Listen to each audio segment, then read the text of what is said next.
Good morning, everybody. Good morning. Okay, obviously a ton to get through, a lot going on, a lot to cover. I continue to believe that the overwhelming story in America is COVID, and so we will begin there with Laura. Laura? Good morning, everyone. We end the week with the United States in a very bad place with the pandemic. Thursday provided the highest daily number of new cases in 2 months with over 63,000 cases. Total cases are up 14% since last week, and 9 states are having had their record highest days ever throughout the entire pandemic. More than likely today, the United States will cross over the threshold of 8 million cases, and if it happens today, that will have only taken 3 weeks to get to that milestone. This comes as IHME revised down its model on the total number of deaths by 6,000 by February 1st because the death totals have stayed below 1,000 daily in the last 6 days. But expectations that this will rise in the next week or two and that deaths will exceed more than 2,000 by January. Dr. Anthony Fauci says that a countrywide shutdown is, quote, off the table, but he is encouraging universal mask wearing and other mitigation efforts applied equally throughout the United States. Record highs of new cases continue nationwide, and we are seeing 32 states showing upward trends, 15 steady, and only 3 showing downward trends. States are also facing real challenges around spiking hospitalizations. I just want to look at 2 of them. Wisconsin has an almost 23% positivity rate and is included in the states with the highest number of cases yesterday. Plus, there had a record high number of hospitalizations. But the battleground state will have a visit from President Trump on Saturday for an outdoor rally. And the mayor of Milwaukee was just on New Day talking about the difficulties of the politics involved with masks on the state versus the local level. And another one of those states with the record highs was New Mexico. New Mexico's governor said the virus is winning and has rolled back restaurant and bar closing times, plus put quarantines on out-of-state visitors. The positivity rate there has grown to over 8%. We also have other states with headlines, including Georgia, which increased its state of emergency for 2 weeks, and New Hampshire putting a pause on hockey for 2 weeks as the state looks at safety around the sport that could turn into a super spreader indoor event. We have Adrian Burtis in Janesville, Wisconsin to wrap these headlines together. On the health front, in an open letter, the Pfizer CEO says that they expect to apply for an emergency authorization act for their vaccine in the 3rd week of November, further evidence that the vaccine won't be ready until after the election. And calling their findings conclusive and disappointing, the WHO released a large study showing that the antiviral drug remdesivir had little to no effect on mortality of hospitalized patients after being considered an effective treatment to shorten hospitalized stays. We have health also monitoring Dr. Fauci's 11 a.m. appearance. We have Sanjay and Elizabeth available for health headlines. We're pursuing the story out of SUNY Oneonta where 700 students have tested positive since the beginning of school and the president has resigned. Evan McMorris Santoral can be available on that. And going into this weekend, football has a big problem on both the NFL and the college level. Yesterday and today, we've seen 2 teams shut down their practice facilities, the Falcons and the Indianapolis Colts. And the NFL's chief medical officer said yesterday that even with a negative test, if the player is not feeling well, they can't practice or play. We also have 3 college football games postponed this weekend. Andy Scholes is available to wrap up these sports headlines. And for today's wrap pieces, Nick Watt is doing 3, 5, 7, and 9. And that's where I'll pause. Okay, great. Thank you very much, Laura. Obviously, a lot going on that front. I now want to move to politics and the other main story of the day. David? Good morning, Jeff. So obviously, those dueling town halls last night, it was like observing 2 totally different universes. These candidates could not have put on a more stark contrast in sort of where they are and how they're approaching some of the issues facing America. For Biden's part, you've got some in-depth sort of policy discussion throughout the evening, clearly also taking on the president over his handling of the pandemic. And for Trump's part, you had somebody who was, again, playing a ton of defense. You just heard Laura go through where we are, and Donald Trump again asserted last night that we've totally rounded the corner. It just doesn't square with the facts that you just heard.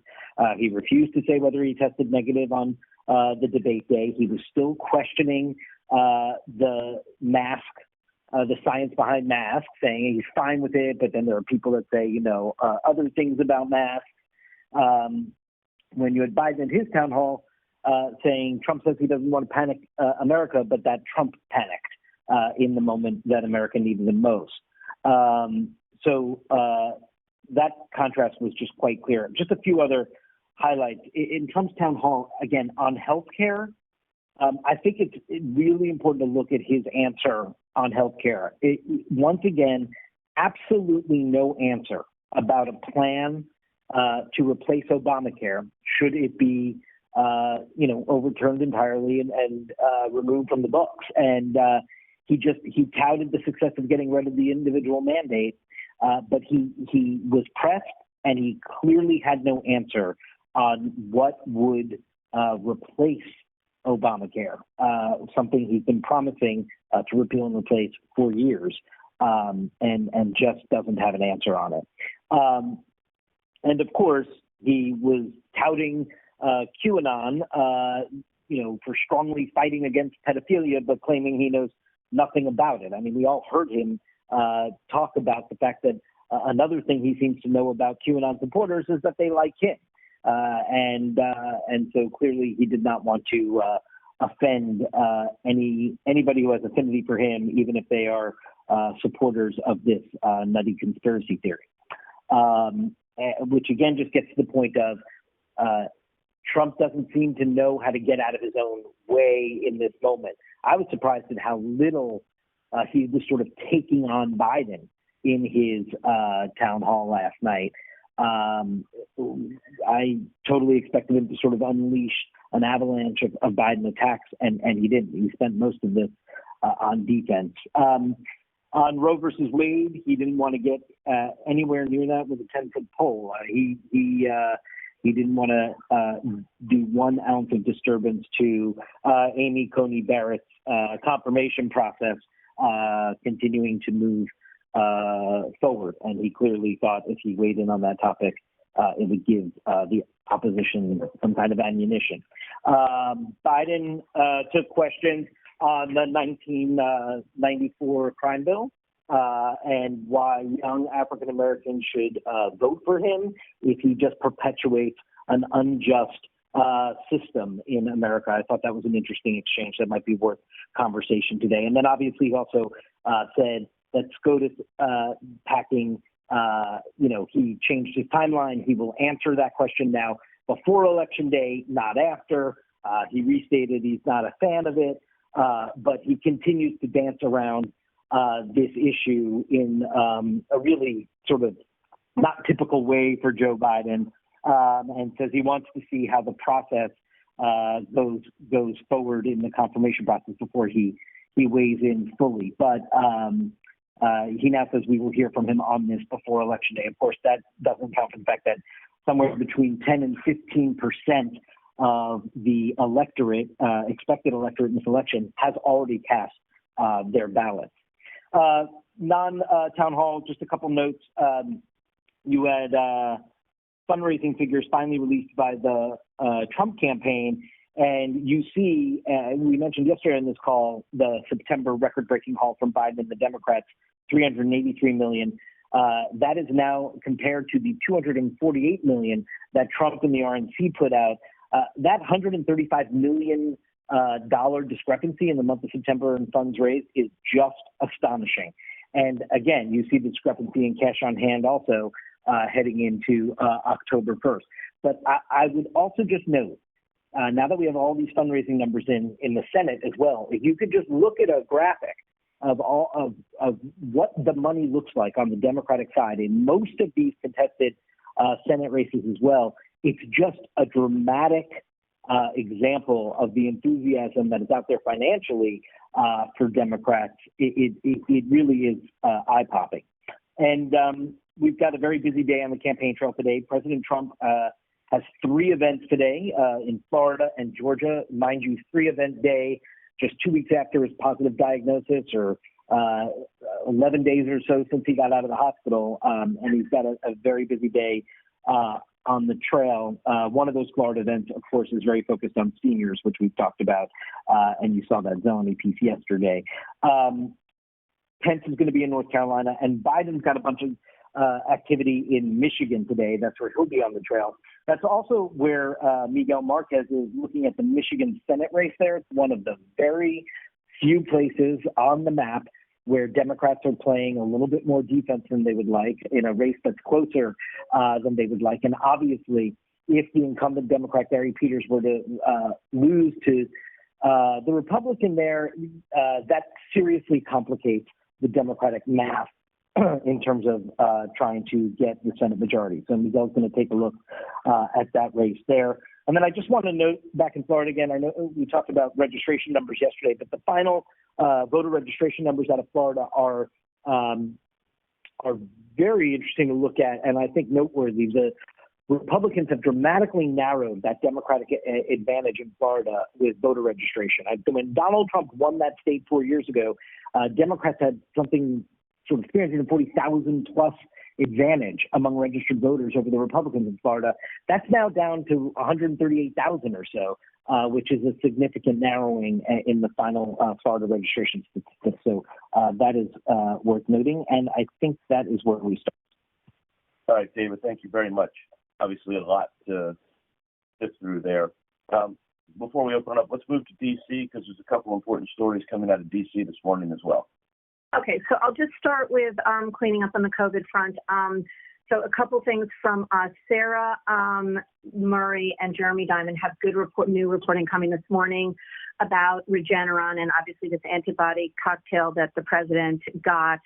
And the White House has completely taken its eye off this ball. The president said that everybody would have it and it would be free. However, the facts of this matter are that everybody won't have it because they haven't focused on it instead of focusing on the vaccine.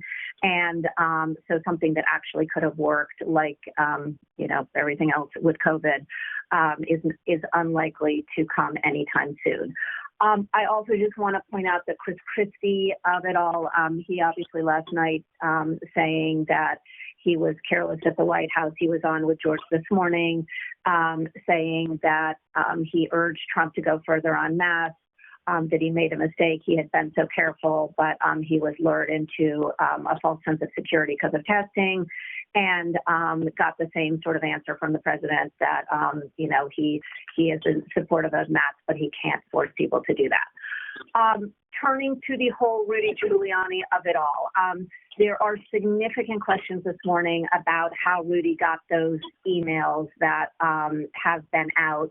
CNN will be, NBC reported that CNN will be able to go up shortly with that U.S. authorities are investigating whether recently published emails that purport to detail the business dealings of Joe Biden's son are connected to an ongoing Russian disinformation effort targeting the former vice president's campaign. This comes on top of the Washington Post reporting that Trump was warned by the intel community that Rudy was a target of a Russian intel operation to feed misinformation to Trump. This from his national security advisor.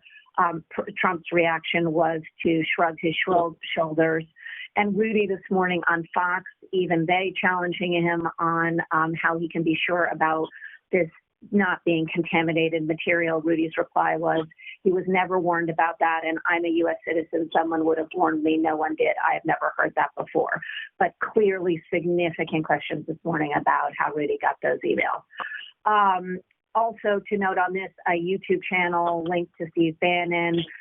Steve Bannon-backed Chinese billionaire discussed these hard disks weeks ago before this even happened, before these emails came out. So clearly it was out there. And then just to note, Trump this morning tweeting against the satirical website, saying that Twitter shut down the whole internet over the Biden story. This was a satire, and clearly Trump thought it was serious.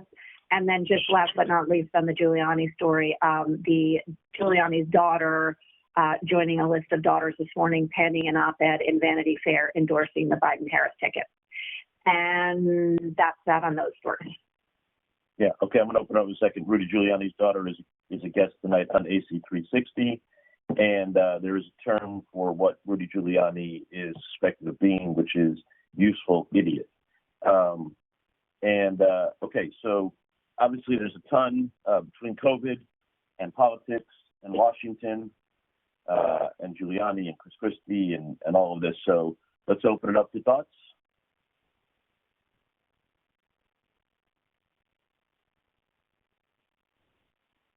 Okay, I'll go first then, if nobody wants to go. I think on politics, what we have is obviously last night just an incredible contrast between the two campaigns, and as David Giuliani rightly pointed out, this is all about coronavirus and Trump on the defensive, and he is lying about masks and rounding the corner, and we need to say that. He's also lying about being tested on debate day, because if he had been tested on debate day, he would say that he was tested on debate day. I thought New Day and Caitlin did a really good job on this story, on that angle, and we just need to say it's now clear he was not tested on debate day.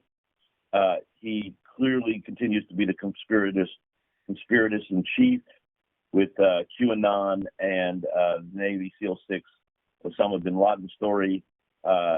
Perhaps the most outrageous thing he said last night is, well, that was just a retweet, and people can decide.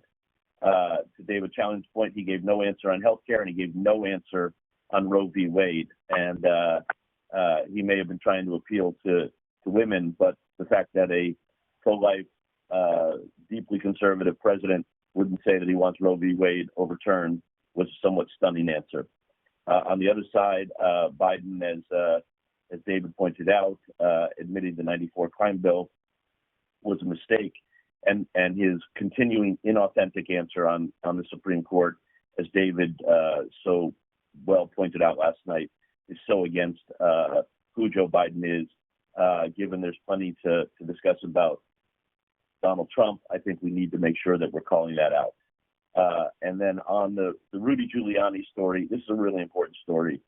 It gets tied to the Hunter Biden email disinformation campaign. That's the way we do this, because it's all tied and part and parcel of one. I know Washington is working on putting that all together. Other thoughts? Yes, Jeff. I also in terms think, of the, oh, sorry. I'll just go. I think it's important to point out why he didn't answer the question regarding getting tested on debate day.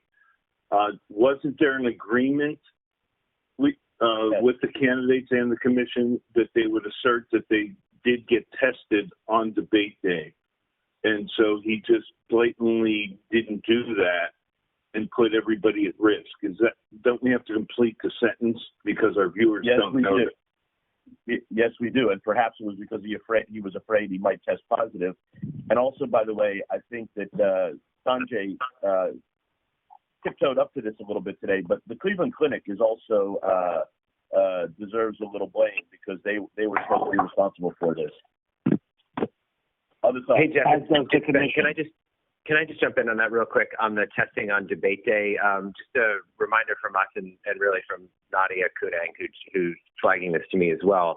As far as the Cleveland Clinic goes, and they certainly deserve some of the blame here, in my opinion, the requirement was to be tested within 72 hours of the debate. Just as we have this conversation, that's really important. I mean, yes, he should be able to say if and when he got a test and what the result was, but the criteria was so loose that you could have even gotten a test 72 hours before the debate. It was not required to have a day up. Is that written down somewhere, Ben? That is, yes. I'll resurface it. Please. Okay. I was just going to say that it's sidebar, but I do think that who is Savannah Guthrie is just an interesting story. It's the first time we've seen a woman take him on and do that so well. So I just think it's a good talker. I agree with that, and I think that that's an angle that reliable sources should absolutely cover on Sunday for sure. Totally agree. Other thoughts? On the Giuliani of it, I think it's, I know we've done this a lot in the past, but given all the new revelations this week, just going through his whole narrative, like from America's mayor to now, I just think it's such a stunning fall and reversal, and putting it in that more like 30-year context is going to be really interesting to people, because he's just a character that everyone has some sort of connection to. So I think the more we roll back and roll forward, it'll be really interesting to viewers. From America's mayor to useful idiot.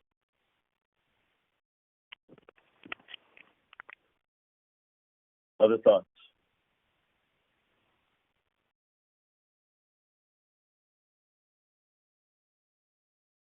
Anybody else? Hey, Jeff. Yes, Michael.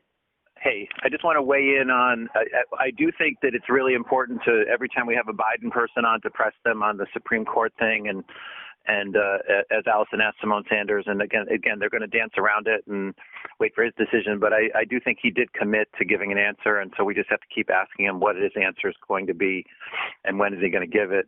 I understand why he's delaying. I'm really surprised that he gave that answer last night, that he is going to give an answer before the election, because politically it's probably best for him to just keep it vague. But anyway, we do need to press on that.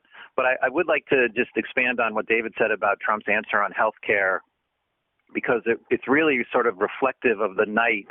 You know, Trump didn't answer on health care with any detail whatsoever about what he's going to do. I know we've heard this for 4 years. He's never had a plan. He doesn't have a plan. There is no plan. But once again, no plan, no details. In the same way, he really did the same thing on the law enforcement question. He noted Senator Scott's proposal before Congress, which didn't go anywhere, but he didn't know any details of that plan, and he didn't answer that person's question about police and how he would fix things. All he said was, we had a bill, Senator Scott had a bill, but I don't even know if he knows what's in that bill. And there were other instances where there were no details on any proposals, whereas Biden, and one other note, Ryan Lizza wrote a really good piece the other day about how one of Trump's biggest problems is not sort of all the craziness, it's that he's very different from how he was in 2016, where actually, despite the way we see him, he was actually very focused on his message on the campaign trail, on the economy and immigration in particular, and now he's all over the place. He doesn't have a message for what he's going to do in the second term. These are all important things, and I just bring it up in the context of, in Biden's town hall, he actually was quite detailed in many instances on things that he was proposing, had a grasp of what the issue might be, answered, you may agree or disagree with what his proposal is, but he actually has a grasp of what he wants to do and how he will make things different from where they are now on multiple issues. And people question Joe Biden's mental acuity, and Trump says he's senile and there's something wrong with him. But the fact is that one of them gives fairly detailed, deeper answers on what their plans are, what their proposals are, what their policies are, and the other one never gives even one sentence on what his plan or mission is for the country. So I just think we need to maybe break that down and do that as a comparison. I think we've talked about it a little bit, but the fact is that one of them is doing what they're supposed to do in town halls and debates and talking about what they're going to do for the country, and the other one doesn't say anything about that. For sure. And it's Trump's downfall that he's so off message. Again, I thought that was interesting what Ryan said about last time. He was really focused on the economy and immigration, and those were points that people got, and that's why he won places like Pennsylvania and Michigan and Wisconsin. And this time he's all over the map and no details. Part of it may be because he has a record now to run on. Part of it is because the most important part of that may be his failure to deal with coronavirus this last year. Well, that overshadows everything. Yes, of course. But Biden, on the other hand, presents as a person who knows what the issues are and how to deal with them. Yep.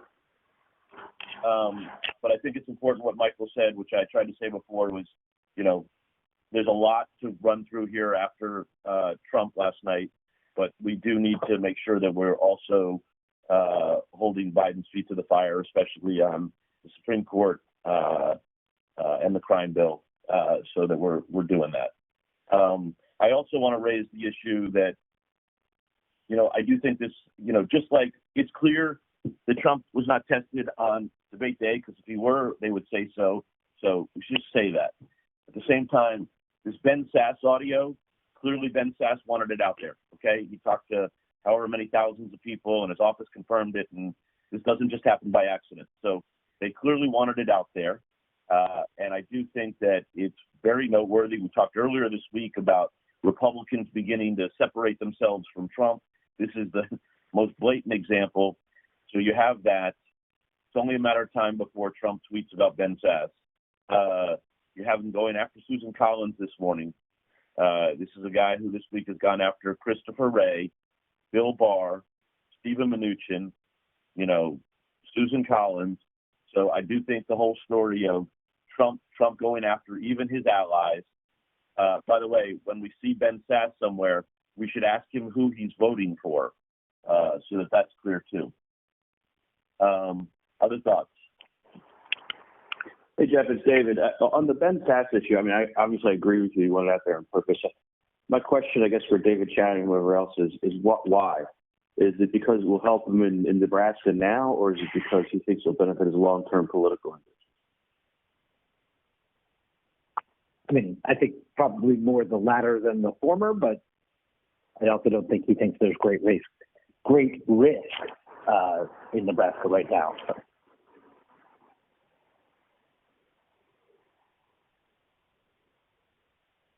Other thoughts? I was just going to say that might be a follow-up story, is maybe the next generation of Republicans trying to create some distance between them and Trump.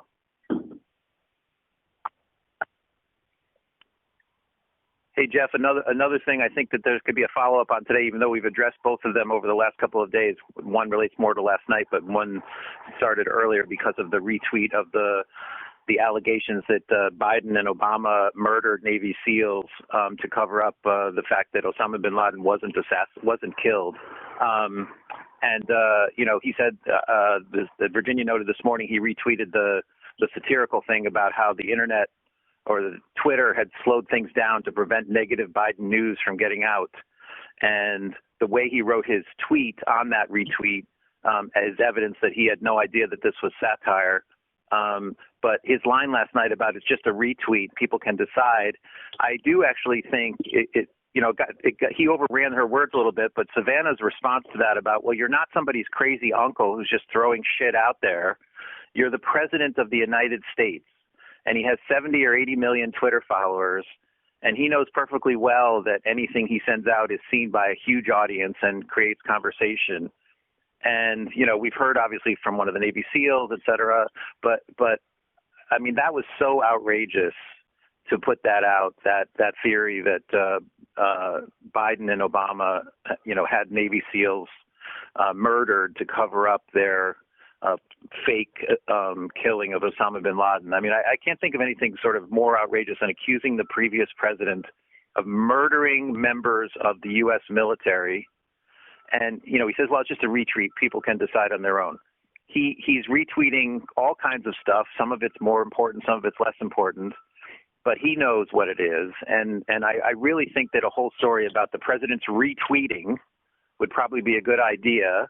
We've done some of this. We should do it again, though, based on him falling for a satirical story, but also on a much more serious note, again, just dismissing that as well. It's just a retweet. People can decide. I mean, it's so offensive, that allegation, no matter who it's about, that they had U.S. troops murdered. I agree with Michael. And of course, Mary Trump begs to differ that he is not somebody's crazy uncle. Well, correct. That's what I was just going to say. So I agree with Michael that it was probably the most outrageous thing of the whole night. That answer on the Navy SEALs. And with regard to, he's not just someone's crazy uncle.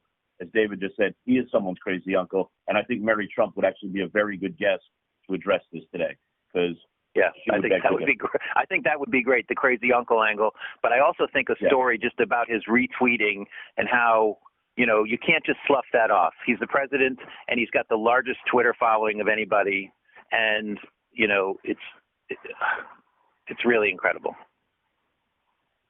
Yep. Other thoughts?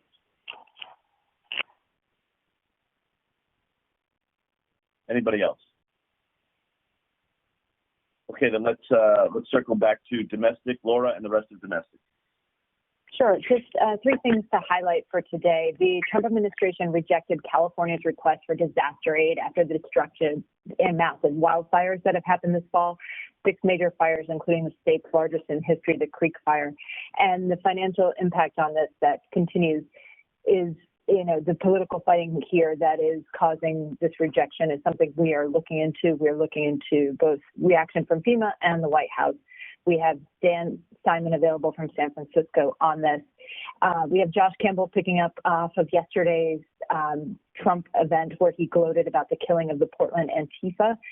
These comments come a day after the local sheriff released new details of how the death unfolded and the questions that swirl around whether it was a justified use of force.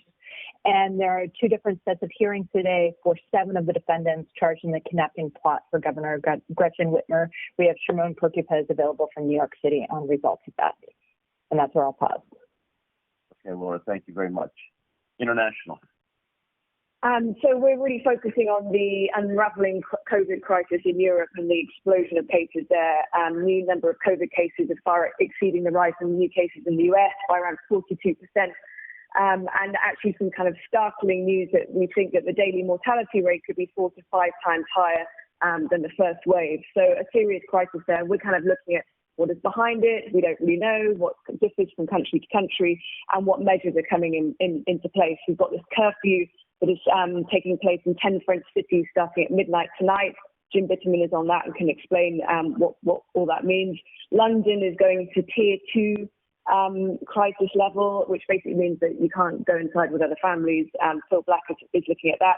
And then in Russia, we've got Fred Lightkin looking at the record-breaking single-day increase there.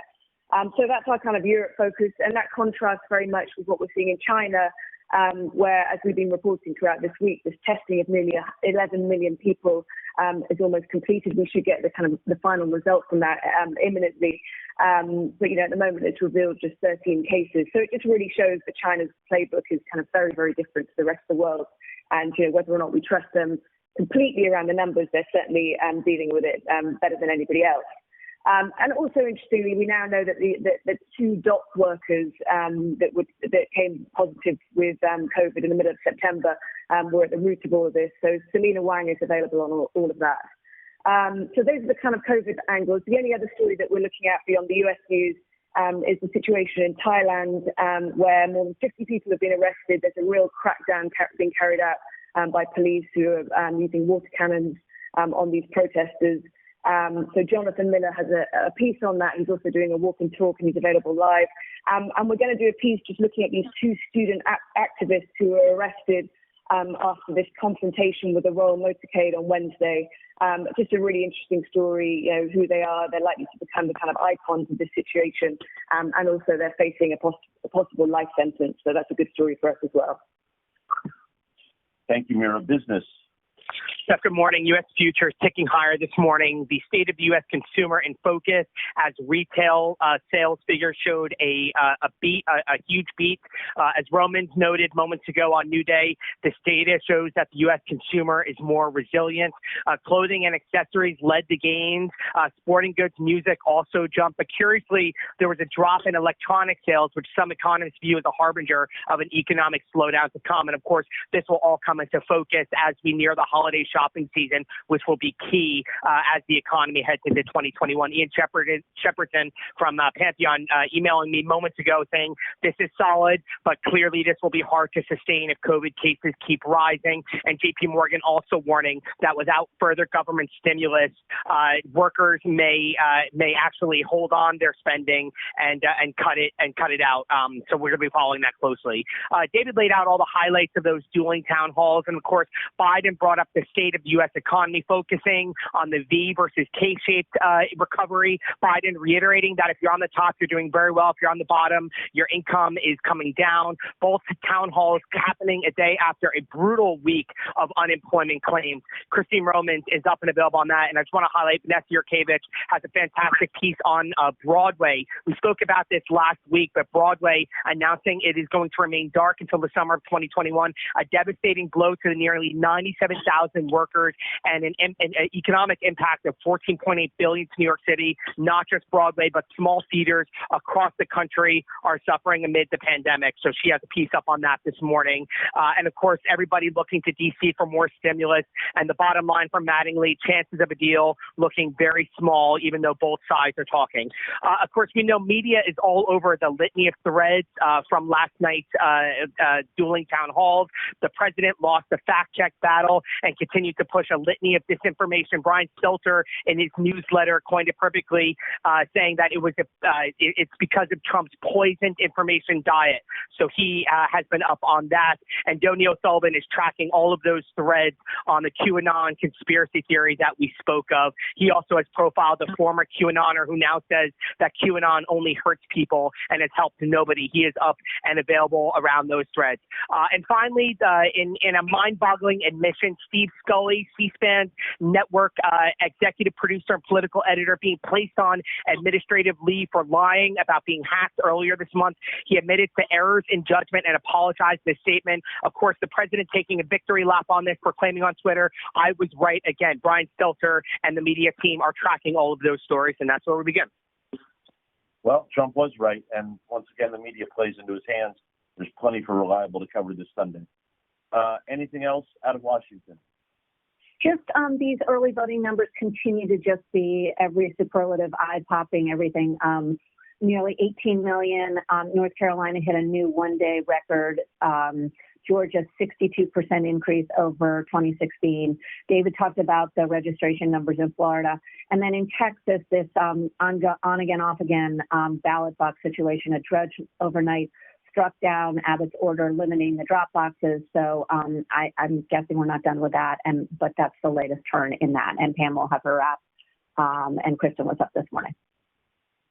Okay, look, I do think that 17 million plus have already voted is an enormous story, and I know we've been doing it the last few days. We've got to keep doing it. What is this telling us? It is clearly telling us something, and I think we got to keep doing it. Okay, before we move to digital, is there anything anybody else wants to address? Yeah, there are a couple of things that came to my mind last night. I mean, one of the wins for Trump was just the fact that he did the town hall in Miami. You know, having an audience, a fuller audience than Biden's audience, and a very multicultural audience, just I think optically looks like, and strategically, you know, his commitment to trying to win the Latino vote, and you know, and contrasting it to Biden's town hall audience, which was, you know, seemed more reserved. Obviously, there's diversity there, but because there were many more questioners during the Miami town hall with Trump, and there was just so much diversity. And I just think that, you know, they are so focused on South Florida. And I don't know if after the debate was canceled, whether Biden's camp, you know, really had a lot of focus in that area. I just don't know. But I just think that's a win for Trump. And, you know, this lady nodding behind him throughout the entire town hall is also something that's very interesting. And her background is very interesting. And I think that would, you know, that's something to look into. Okay. Yeah, she's been identified. Any other thoughts?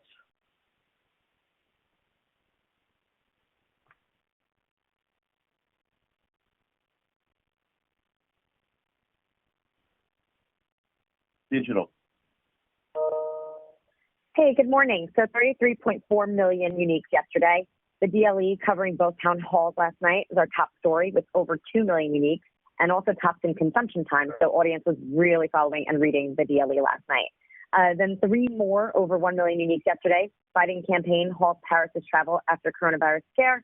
A write on the surprises Trump hoped for to help his reelection bid, and why Pete Buttigieg's Fox News appearances keep going viral.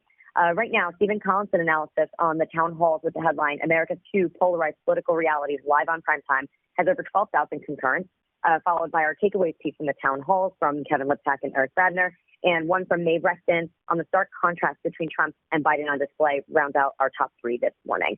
Also on the town hall, we have our fact check by Daniel Bale and video from him on air last night going through Trump's live, which is doing well, and analysis from Brian Stelter on how Guthrie's questions exposed Trump's warped information diet. On coronavirus, we are on the lookout for the 8 million milestone today, and we have a walk-up headline, Public Health Experts Share Bleak Outlooks for the Coming Months by Christina Maxouris, and another bleak headline on how Europe deaths could be 5 times the April peak. We also have a piece with tips on staying safe over the next few months as we go into the holiday season. Investigate's team has a published piece from Blake Ellis and Melanie Hicken on donations that have surged to a scam political group that claims to help police officers, but the records show that they're not getting any of the money. Upcoming, we have a report that reveals long simmering racial tensions in New York State courts from Sonia Mogi. Coming for the weekend, we have one from the Enterprise team in New York, the legal reckoning awaiting Donald Trump if he loses the election from Tara Scannell and Erica Orden. A voter news you can use piece from Scotty Andrew on how to be sure that ballot drop-off box is an official one. And lastly, just to mention a headline from Bronte Lord and Richa Knight. He went down the QAnon rabbit hole for 2 years. Here's how he got out. It's a look at one former QAnon believer and what brought him out of the virtual cult. And I'll stop there. Thanks. Okay. Thank you, John. Good morning, Jeff.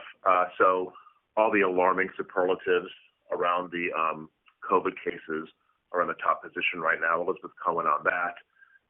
The U.S. topping the 60K new case mark yesterday, first time since mid-August.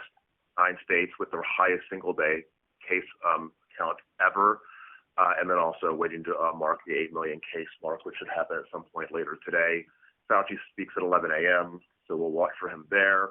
And of course, this takes us to just put some sharp relief, everything that Trump had to say last night about COVID. Jeremy Diamond on that, calling out the rounding of the corner, what he said about masks, the testing answer, Dr. Richard Besser, Dr. Carlos Del Rio, Dr. Virginia Pena on all those fact checks, as well as the Chris Christie news and his change of heart.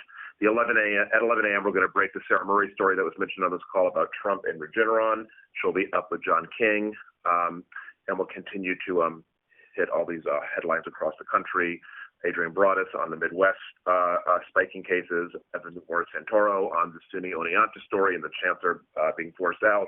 And then Utah's governor is putting the National Guard in standby to build a field hospital in Salt Lake City because our ICUs are pretty much at capacity. The Sanjay piece and COVID misconceptions, just got that on. And with our international whips, continuing a big focus on Europe. Selma Abdelaziz on the UK angle, Ben Wiedemann on the record cases in Italy, and we'll also get to Selena Wang on China's mass testing. Town hall fallout with all the different political angles that were discussed. We see them both on the campaign trail. Randy Kaye with Trump's appeal to seniors during the 1 o'clock hour in Fort Myers. Jessica Dean in Michigan, where Biden has some health care remarks at 2:30. We'll continue to look at Trump on QAnon, Ray, healthcare, Biden on court packing, Dana Bash, David Gergen, Margaret Tlaib, and Laura Barron Lopez up around that. The Donny O'Sullivan QAnon piece is going to get a couple of fronts today. Next hour, Alex Marquardt is going to come up with the Team Trump escalating the disinformation campaign. And then we do have SE Cup on the Ben Sass angle. Kristen Holmes up momentarily, and also later on today on just the early voting phenomenon and the Texas judge striking down the ballot box limitations in Texas. John King does have Washington's Secretary of State on with him. Their absentee ballots are going out today, and early voting gets underway there. And finally, 2 interviews I want to flag that Brianna's going to have. Philip Halpern, Assistant U.S. Attorney, more than 3 decades with the DOJ. He's leaving the department because of what he calls Barr's slavish obedience to Donald Trump's will. And she also did a sit-down with the wife of Alexander Vindman. Her name is Rachel. Really some interesting lines coming out of there. And Blake talks about how their life was turned upside down when Trump went on such a vicious attack against her husband. Yep. Great. Thank you. And I believe the woman who was sitting behind Trump last night is also booked on Brianna's show. Right, that's correct. Yeah. Okay. Washington. Good morning. So we're back at 3 o'clock on the lead. We'll have the contrast on coronavirus exposed last night in the town halls. Trump still questioning the science, masks, rounding the corner as he continues his potential super spreader rallies. Jeremy Diamond is covering that from Florida. We've got Jessica Dean and MJ covering Joe Biden. We'll cover the health angles of all of it with Sanjay. At 3 o'clock, Nick Watt will have his coronavirus wrap. Elizabeth Cohen will join us on the latest on treatments and the vaccine. And we've got doctors in Wisconsin and Iowa to tell us about the situation on the ground in those hotspots. We'll have political analysis with Abby Phillip and Sungmin Kim on all of the lines from last night, Trump's health care plan, Biden, the crime bill, his answers on the Supreme Court. We'll get into QAnon and Trump's retweet and the SEAL Team 6 didn't actually kill Osama bin Laden conspiracy theory. We've also got former McCain aide Mark Salter to talk about that and what's happening to the GOP with Trump and his attacks on Collins and the whole Ben Sass audio. Miguel Marquez has that piece that David mentioned on the Michigan Senate race. We've got Pamela Brown's voting wrap and the huge numbers of people who are early voting. We'll try to get to our international reporters on that European COVID surge, and clinical psychologist Andrea Bonnier joins us on all of the stress from the pandemic. And in the Situation Room, our focus will remain on the second wave. We're now in the coronavirus, possibly crossing the 8 million case mark today. We'll dig into all of it with Sanjay, our coronavirus wrap piece, our international whips, and we do have an IH director, Francis Collins' book today. Obviously, a lot to talk to him about. We also have LA Mayor Eric Garcetti booked as well. In terms of politics, we'll be highlighting the contrast we saw last night in dueling town halls, the president lying about masks, lying about the U.S. rounding the corner, lying about being tested on debate day, also his conspiracy theories, his non-answers on healthcare, and Roe v. Wade as well. We'll also be looking at Biden's continuing dodge on the Supreme Court and the 1994 crime bill. And all the reporting about Giuliani coming out today will also be playing prominently for us. We have Congressman Jim Himes to weigh in on that. And we also have the Pamela Brown wrap piece. We'll stay on top of all the latest voting threads, in particular the fact that almost 18 million Americans have voted already. And that is where we start. Good, thank you. So look, I do think that we should make sure today we're not ignoring, you just noted it, the useful idiot reporting about Rudy Giuliani, and take a step back and look at Biden and Trump in the big picture and the incredible contrast. And if we just hit each individual thing, we'll probably get too bogged down. Big picture helps. There's so much news going on today. Stay newsy, stay urgent. Let's not get too featurey.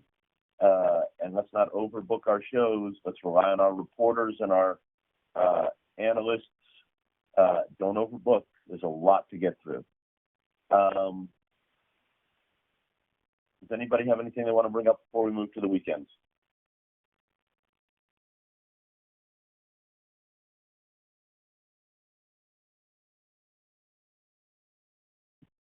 Okay, let's move to the weekends and start with Smerconish, please. Okay, so Republicans are condemning Facebook and Twitter. Go ahead. I'm sorry. On today, I apologize. I had trouble unmuting. On Ben Sass, I would encourage everybody to consider using all of his quotes. I mean, we've used some here, some there. In full, they're really illuminating, including his spokesman. He has said in the past that the reason why he speaks this way is because he's worried that Trump is killing the Republican Party. It's all in the Omaha World Herald today. And that's the reason why he feels like he needs to speak out, that if he continues, that they're going to lose. There's going to be a blue tsunami.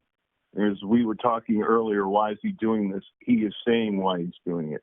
So I just wanted to direct people to the Omaha World Herald, which goes into kind of story behind the story. Number two, I think, Rick, just on that point, I think it's a really good point, and it's a little bit of what I'm saying is if we overbook our shows, we don't spend enough time on it. I do think that using more of the audio would be helpful, and I would add that those comments go with what Ted Cruz said to CNBC last Friday, I believe, about the potential of just a complete blue wave. So that's why I do think that this is what they see coming and why they're going to start separating. And I do think that's what's going on here. Go ahead, Rick. Second thing is on Giuliani and all the issues regarding Hunter and Joe Biden. Washington can correct me if I'm wrong, but shouldn't we include what the Senate investigated and cleared Joe Biden of any wrongdoing? Shouldn't that be part of each and every story we do on that? I think it's important, particularly because the Republicans control the Senate. Third, we've had some questions internally whether we should be even referring to anything and saying the words Election Day, because Election Day is today, yesterday, tomorrow. It's not November 3rd. And I think that's a good thing for everybody to keep in mind and hold Biden to the fire. He said he's going to make a statement, clear this up by Election Day. Well, Election Day is today. And I think that that's just something for everybody to keep in mind. Where is Dr. Birx? Go ahead, Jeff. To be clear, Election Day is not today. Election Day is November 3rd. So let's be clear. Election Day is November 3rd. People are already voting early. And so I do think that both things can be true. And we should point out that people are already voting. And so that is a reason to hold his feet to the fire. It's not just waiting till Election Day. But November 3rd is Election Day. And so let's not confuse those things. All right. Well, I know we're running late, but and you get the final call. But isn't it, old news that Election Day is what it should be called, Election Day? It's election night, but no, please, Dave. No.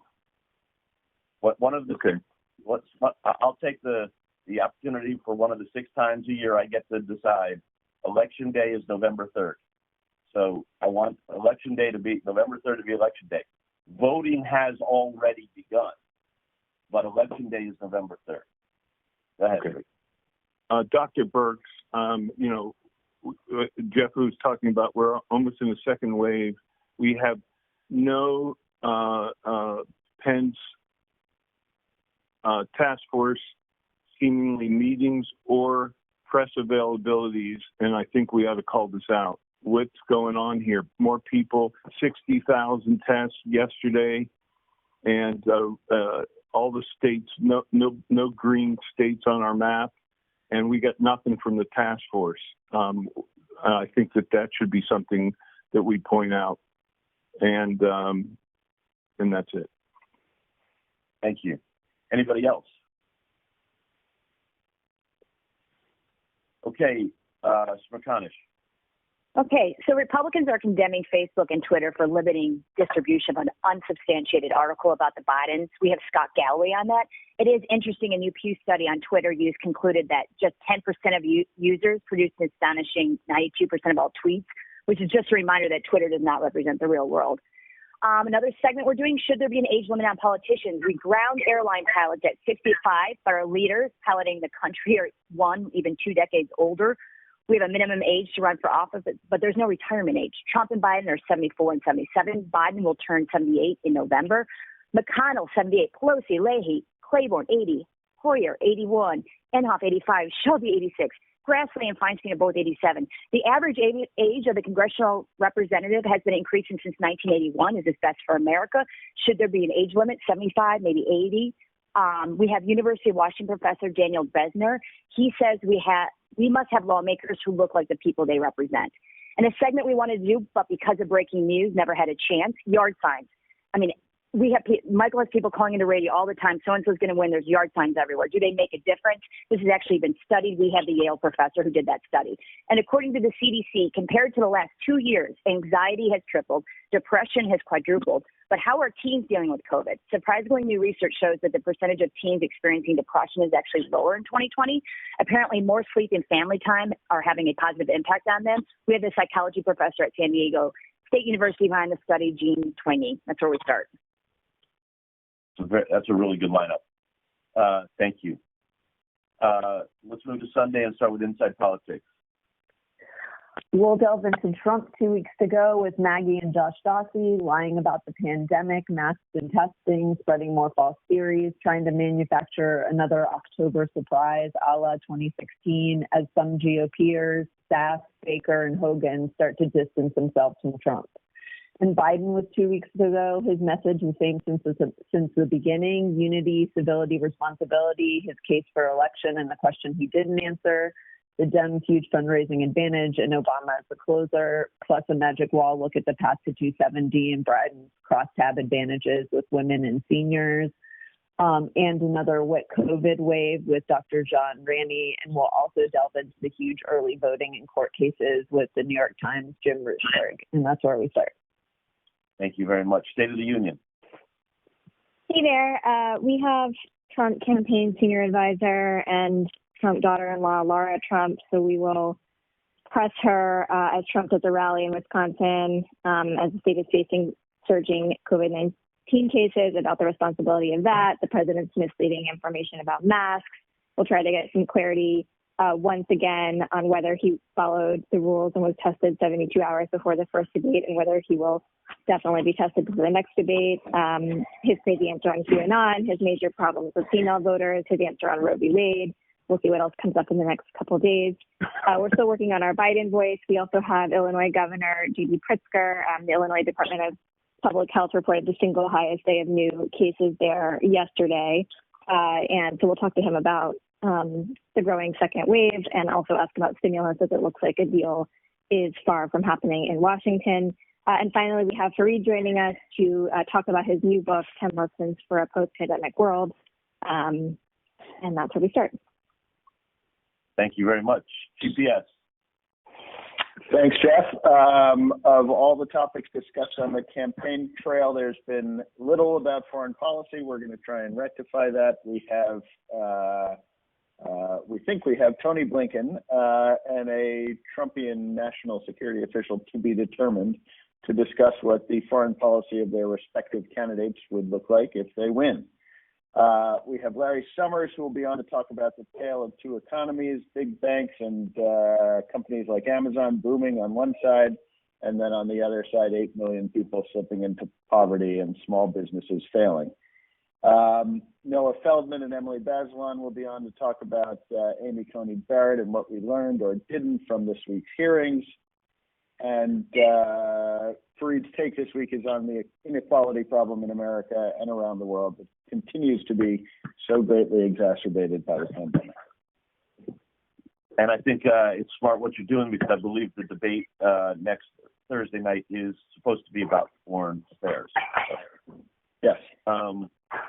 So that's a good to get ahead of it. Reliable sources.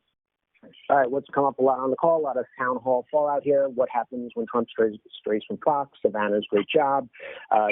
Overall, not a great season for the debate commission, and the stupidity that's going on with Steve Scully, C-SPAN being very liberal with his handling of it, and as you said, Jeff, playing into Trump's hand on the media. We'll also get into the New York Post social media story. Looking to see more developments there this morning with Twitter rethinking things. And of course, this all comes out after the pro-Trump media debacle over unmasking, and Applebaum, Andrew Sullivan, and others talking about that. And on the Trump book world, the DOJ is suing yet another Trump officer. This one to tell all on Melania. We have Stephanie Winston and Wolkoff on. Right. I think you raised a good point that, the Trump media, moves immediately from, okay, well, never mind that unmasking was, found to be completely nonsensical, to the latest alleged scandal, and expects everybody to just follow suit. So I don't think that we should be repeating unsubstantiated smears just because the right-wing media suggests that we should.